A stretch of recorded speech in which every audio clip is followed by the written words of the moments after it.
मागच्या म्हणजे झालेल्या लोकसभेने एक प्रश्न निकाली काढला आणि तो म्हणजे की येणाऱ्या 100 वर्षामध्ये कुठलाही पक्ष आम्ही संविधान बदलू अशी तो चर्चा करणार नाही। मी असताना मानतोय की विधानसभेच्या ज्या निवडणुका आहेत हा विधानसभेच्या निवडणुका सुद्धा त्याच संविधानातला एक वादग्रस्त प्रश्न जो आहे आरक्षणाचा जो वादग्रस्त प्रश्न आहे हा वादग्रस्त प्रश्न या विधानसभेच्या निवडणुकीच्या दरम्यान निकाली न गेला असं मी त्या ठिकाणी मानतोय। त्याची 2 कारणं आहेत। एक म्हणजे हळूहळू लोकसभेच्या निवडणुकीनंतर ज्या राजकीय पक्षांचा अजेंडा होता की आपण संविधान संतांच्या विचाराचं न राहता ते वैदिक विचाराचं होईल अशी ज्यांची कल्पना होती त्यांच्या आता लक्षात आलं की ते आता शक्य नाही आहे आणि म्हणून जे आहे ते आपण स्वीकारलं पाहिजे। आरक्षणाच्या संदर्भात सुद्धा तेच आहे। आम्ही जो आता असणारा मार्ग अवलंबलेला आहे आरक्षण बचाव यात्रा जी काढलेली आहे त्याच्यामधल्या असणाऱ्या अनेक मुद्द्यांना आम्ही असणारा हात घालतोय। पहिला मुद्दा की राजकीय पक्ष ज्यांचं स्वरूप आपल्याला कुठल्या तरी जातीशी जुळलेलं आहे असं दिसतंय म्हणजे काँग्रेस असेल किंवा एनसीपी असेल हे पक्ष जे आहेत हे मराठा समाजाशी जुळलेत असं आपल्याला दिसतंय। दुसऱ्या बाजूस बीजेपी आणि उद्धव ठाकरे यांचं तसं समाजाशी नातं बघितलं तर एक कायस्थ आहे आणि दुसरं असणारा ब्राह्मण आहे।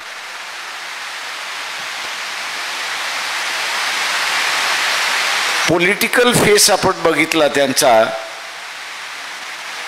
तर पॉलिटिकल फेस हा या दोघांचाही अँटी आरक्षण आहे अशी असणारी परिस्थिती आहे म्हणजे आरक्षणाच्या विरोधी आहे अशी असणारी परिस्थिती आहे।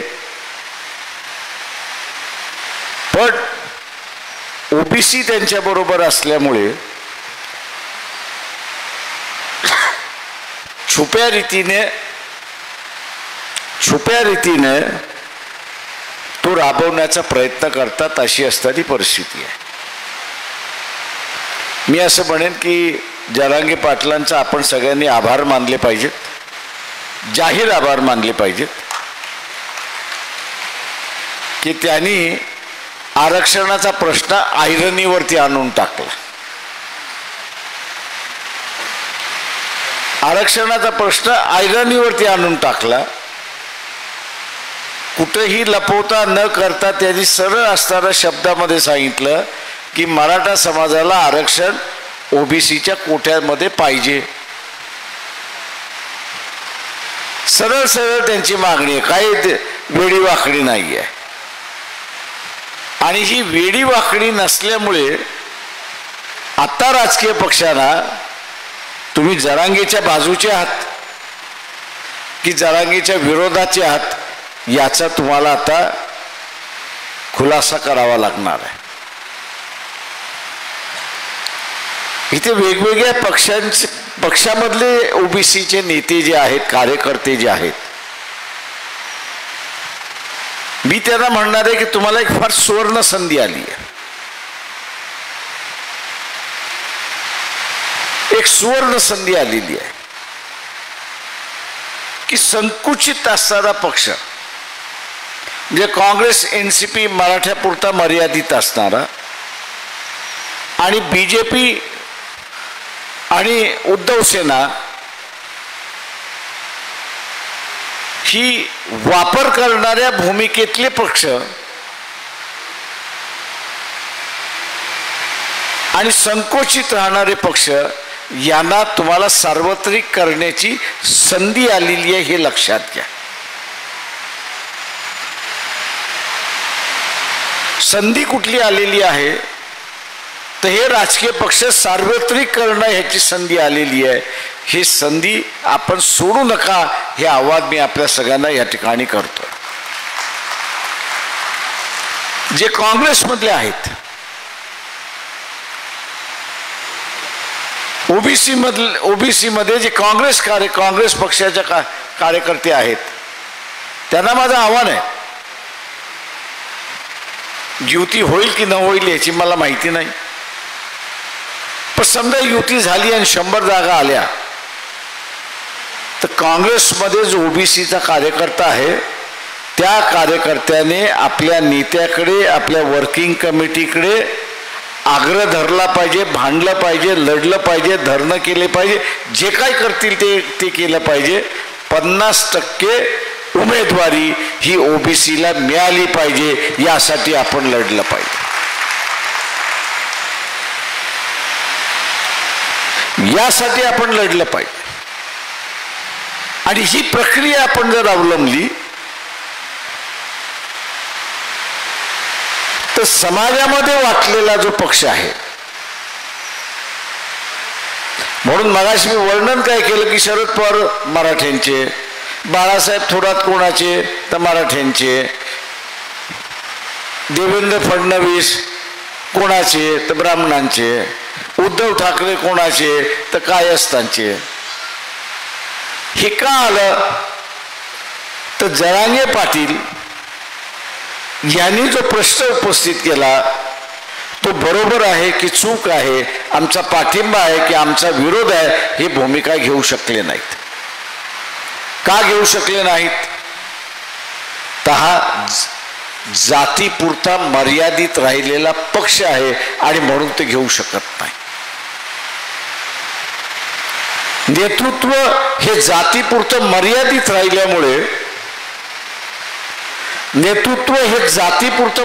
राहिल्यामुळे ते उरलेल्याशी बघायला तयार नाहीत अशी परिस्थिती आहे.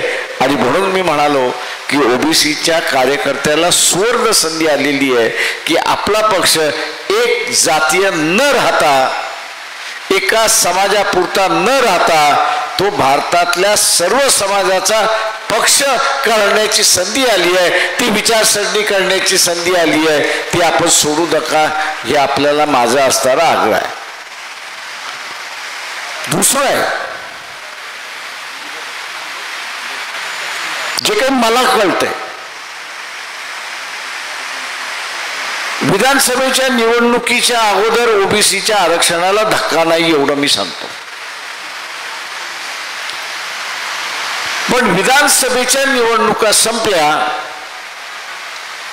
की धक्के लागायला सुरुवात होणार हे आपण लक्षात घ्या. ते 2 पद्धतीने लागणार.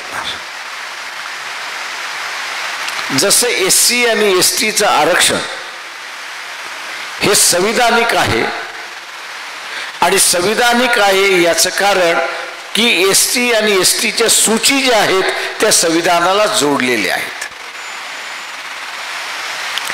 मंडल कमिशन लागू करण्याचा निर्णय ज्यावेळेस व्हीपी सिंगाच्या आघाडीने ज्यावेळेस घेतला त्यावेळेस त्याच्याही चर्चा झाली की हे आरक्षण सुद्धा संविधानिक आपण केलं पाहिजे आणि म्हणून एससी एसटी ओबीसी अशी यादी जर झाली तर हे संविधानिक आरक्षण होईल आणि मग ज्या संविधानिक पद्धतीने संविधान बदलवता येईल त्याच पद्धतीने हे बदल झाला तर मग त्याला कोणी हात लावू शकत नाही अशी असणारी परिस्थिती आहे. परंतु त्यावेळेसच्या भारतीय जनता पक्ष असेल किंवा त्यावेळेचं काँग्रेस असेल त्यांनी घटना दुरुस्तीचं जे प्रपोजल गेलं होतं, ठराव गेला होता, त्याला आम्ही पाठिंबा देणार नाही असं जाहीर केलं. गेले अनेक वर्ष ओबीसींचं आरक्षण टांगलेलं होतं. सरकार आमचं टिकणार नाही हे आम्हाला दिसत होतं. विश्वनाथ प्रताप सिंगांचं सरकार टिकणार नाही दिसत होतं आणि म्हणून आम्ही आग्रही होतो, काही करा आणि आरक्षण देऊन मोकळं व्हा.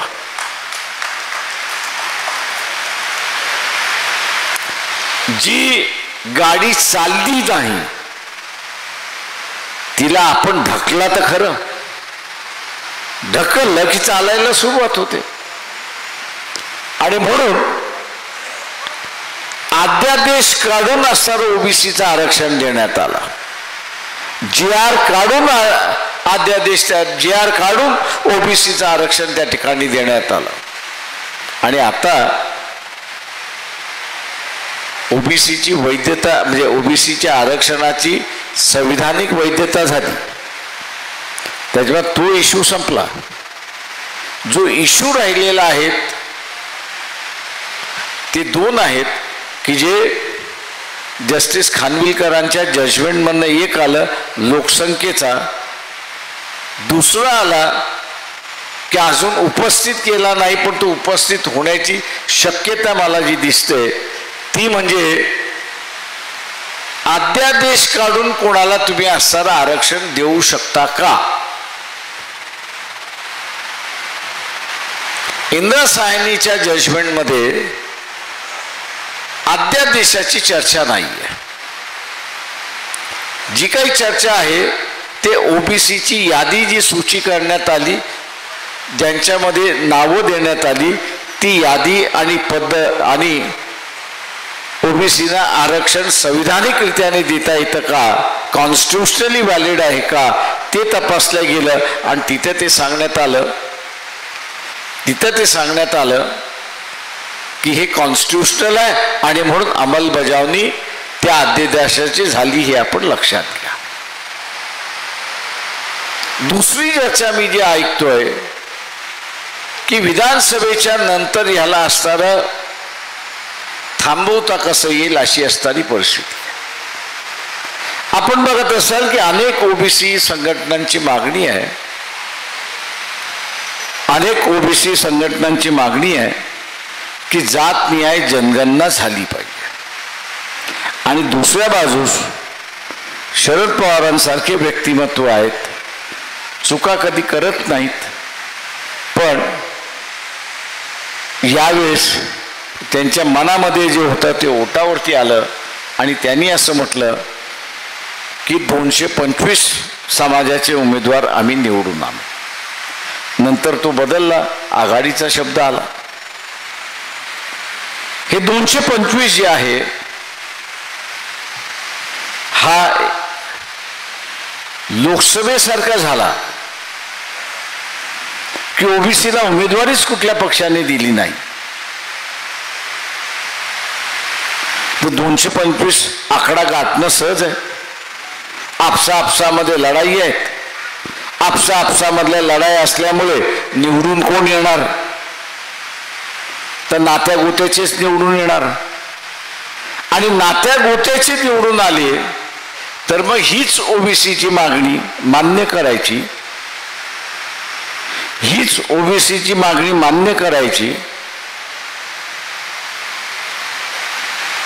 की आम्ही जात न्याय जनगणना मान्य करतो. आणि जात न्याय जनगणना मान्य करत असताना दुसरा ठराव होईल की आरक्षणाच्या संदर्भातलं आकडेवारी जोपर्यंत कळत नाही तोपर्यंत स्थगिती देण्यात आली. हा खेळ सभागृहातून होऊ शकतो. अनेक जणांना सुबसोडींची केस माहिती असेल. कोर्टामध्ये गेली, सुप्रीम कोर्टाने सीबीआयला चौकशीला सांगितलं. सीबीआयने सांगितलं की सुबू सोडींला 30 लाख मिळाले आणि त्यांनी मतदान नाही केलं, त्याचे पैसे बँकेत आहेत. आणि कोर्ट म्हटलं, भ्रष्टाचार जरी झाला असला तरी आम्ही काहीच करू शकत नाही. का काही करू शकत नाही? का आम्ही काही करू शकत नाही? तर सभागृहामधला जो कारभार आहे त्याच्यामध्ये कोर्टाला तपासण्याचा अधिकार बिलकुल नाही. सभागृहाच्या कामकाजामध्ये कोर्ट हस्तक्षेप करू शकत नाही आणि म्हणून आम्ही काहीच करू शकत नाही अशी असणारी परिस्थिती आहे. तो संविधानिक अधिकार आहे आणि त्याच्यामुळे त्या संविधानिक अधिकाराला आम्ही हात लावू शकत नाही. तसंच उद्या ओबीसीची मागणी घेऊन, जनगणनेची मागणी घेऊन ती मान्य केली आणि जनगणनेची आकडेवारी जोपर्यंत येत नाही तोपर्यंत ओबीसीचं आरक्षण स्थगन करावं. खानविलकरांचं जजमेंट आहे, त्याचा वापर करता येतो आणि आपण पुन्हा जनगणना होत नाही, रेग्युलर जनगणना जी होते तिचे सगळे आकडेवारी बाहेर पडायला 5 वर्ष लागतात अशी असणारी परिस्थिती आहे. मी 5च वर्ष धरतो. 5 वर्षासाठी आपण असणारं आरक्षणापासून मुकणार अशी असणारी परिस्थिती आहे. आणि म्हणून मी मगाशी जे म्हणालो की प्रत्येकाने आपापल्या पक्षामध्ये भांडलं पाहिजे, याचं कारण असं आहे की उद्याच्या विधानसभेमध्ये 100 ओबीसीचे आमदार जाऊन पोचले पाहिजेत. कारण का सभागृहामधनं जे राजकारण होणार, सभागृहामधनं जे राजकारण होणार त्याला थांबवायचं असेल तर बाहेर मोर्चे काढून चालणार नाही, उपोषण करून चालणार नाही, दंगा करून चालणार नाही. तर त्या विधानसभेमध्येच उपस्थित राहून त्या ठरावाला हाणून पाडावं लागेल हे आपण लक्षात घ्या. आणि म्हणून 100 माणसं गेली पाहिजे. आता ही 100 माणसं जाण्याचा मी मगाशी मार्ग सांगितला की प्रत्येक पक्षातून जो त्या पक्षामधला ओबीसीचा कार्यकर्ता तो लढला आणि त्यांनी ओबीसीला उमेदवारी मिळाली तर त्याच्यातले निश्चितपणे जिंकून येणारे उमेदवार निश्चितपणे असतील आणि ते पोचले की मग असणारं हे आरक्षण वाचेल अशी असणारी परिस्थिती आहे. मित्रो, एक गोष्ट निश्चित आहे,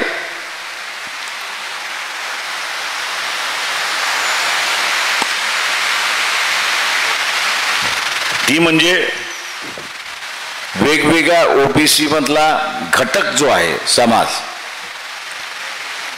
याचे अधिवेशन होतात, लाखोचे अधिवेशन होतात. पण हे सगळे लाखोचे अधिवेशन वाया आहेत असं मी त्या ठिकाणी मानतो. मी एक उदाहरण दे. पंढरपूरमध्ये धनगर समाजाने मेळावा घेतला, अटल बिहारी वाजपेयीला बोलवलं, 5 लाखाच्या वरती धनगर समाज होता.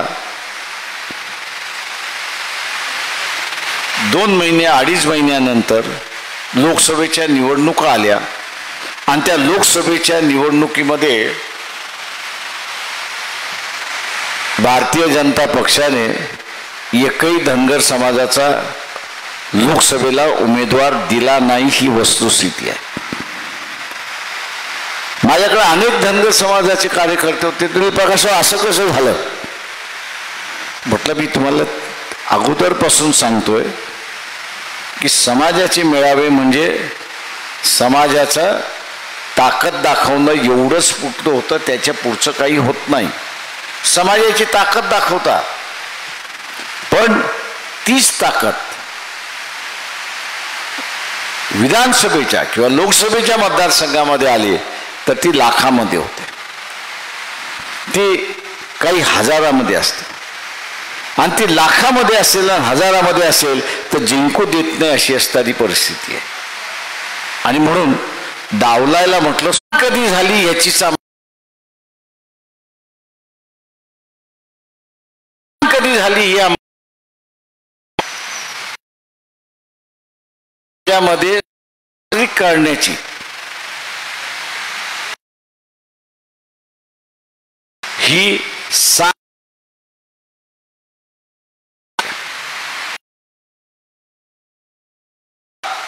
विश्वनाथ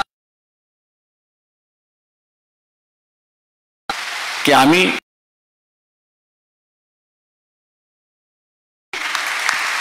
आणि त्याच दिवशी त्यांनी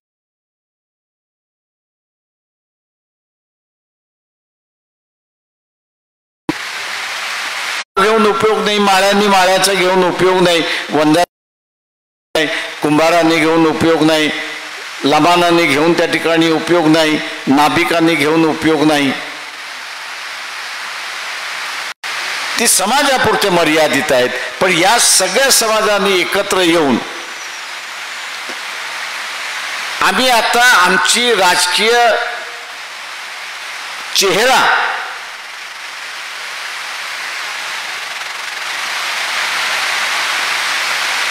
ओबीसींचा राजकीय फेस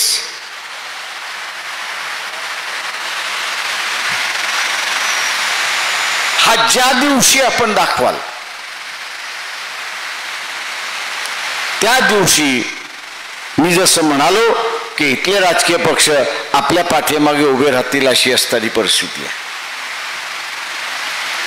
इथे कुठल्या तरी राजकीय पक्षाला संपवावं, कुठल्या तरी राजकीय पक्षाला टार्गेट करावं हा असणारा या यात्रेचा हेतू नाही. पण हे जर बदलणार नसतील तर मग वंचित बहुजन आघाडी ही जबाबदारी घेईल की काही ओबीसीचे आमदार निवडून घेतले पाहिजेत याची जबाबदारी आम्ही निश्चितपणे त्या ठिकाणी घेऊ. मित्रो, माझं आव्हान आहे, मी आता वेगळ्या पद्धतीने तिथे असताना समजवायला लागलो.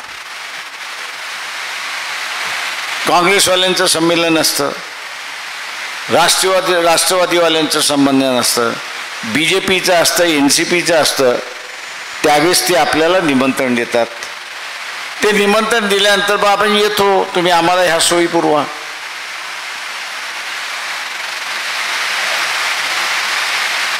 तिथे वागणं मी गैर आहे असं त्या ठिकाणी मानत नाही. पण आता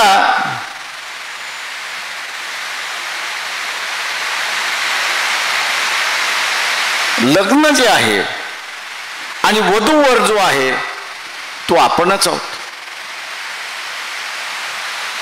लग्नही आपलंच आहे आणि वधूवरही आपणच आहोत. आता लग्न लावायचं असेल तर तिथे वधूवराला पोचलं पाहिजे. तो पोचला नाही तर लग्न लागणार नाही. आणि म्हणून हे आपलंच स्वतःचं लग्न आहे. आपणच त्याचे असणारे वाजंत्री आहोत, सगळेच आहोत. आणि उद्याच्या ह्याच्यामध्ये आपल्याला वाजवायचं आहे. तेव्हा माझं आव्हान आपल्या सगळ्यांना आहे की आता रस्ते सुधारलेले आहेत, पूर्वीसारखं नाही. औरंगाबाद जवळ आहे. 7 एप्रिलला मंडल दिवस, म्हणजे सांगता तर होईलच, पण त्याचबरोबर मंडल दिवस हा साजरा केला जाणार आहे. या मंडल दिवस साजरा करून आम्ही आमचा राजकीय चेहरा, ओबीसींचा राजकीय चेहरा हा इस्टॅब्लिश केलाय, रुजवलेला आहे. आणि आज जी परिस्थिती झालेली आहे, राजकीय परिस्थिती झालेली आहे की मराठा म्हणतोय मी ओबीसीला मतदान देणार नाही आणि ओबीसी म्हणतोय की मराठ्याला मी मतदान देणार नाही. याचं प्रत्यक्षात आपण औरंगाबादला दाखवून दिलं तर मी खात्रीलायक आपल्याला सांगतो, जे पक्ष आज बोलत नाही आहेत, जरांगे पाटील यांची मागणी चुकीची आहे, बरोबर आहेत, या विषयावरती बोलत नाहीत. ते बोलायला लागतील. आणि केव्हा बोलायला लागतील तर लाखोची ताकद. धनगरांनी जसं पंढरपूरला आपली एक ताकद दाखवली, पण ती समाजाची ताकद होती.